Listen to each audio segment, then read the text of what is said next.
नेपथ्य ब्यान्डको यो गीत।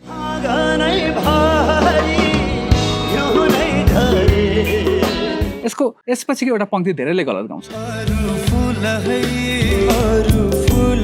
तर नेपथ्यका पूर्व सदस्य रबिन श्रेष्ठले गाएको तथा पछि अमृत गुरुङले गाएको दुवै भर्जनमा अरू होइन आरू भनिएको छ।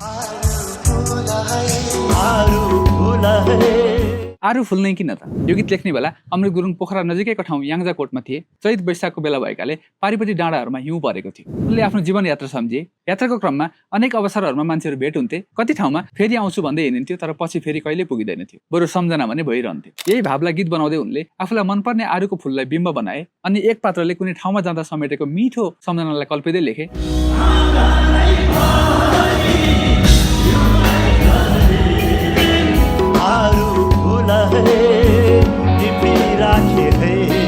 अब यसपछिको लाइन सुन्नुभयो भने गीतको पात्रले गरेको प्रेमिल सम्झना र अनुनयको भावना अझै बलियो हुन्छ।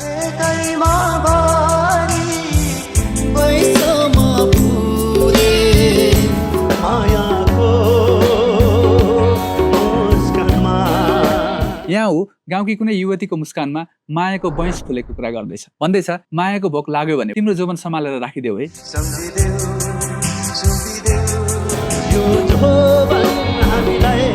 अब यसपछिको पहिलो अन्तरामा ऊ उनको याद कति छ भनेर सुनाउँछ। उसलाई खोला नाला सुसाउँदा पनि उनकै याद आउँछ। त्यसो भन्नलाई अमृतले सरगम अर्थात् संगीतका 8 नोटहरूको बिम्ब ल्याएका छन्। अर्थात् खोला सुसाएको सुन्दा त्यो युवकलाई युवतीले सरगम गाएको जस्तै लाग्छ।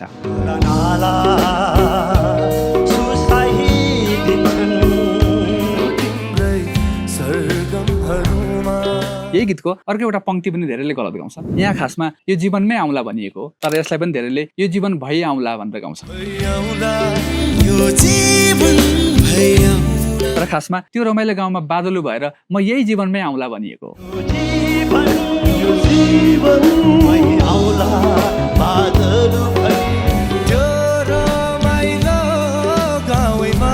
अब यति बुझिसकेपछि एकपल्ट फेरि ध्यानले सुन्नुहोस्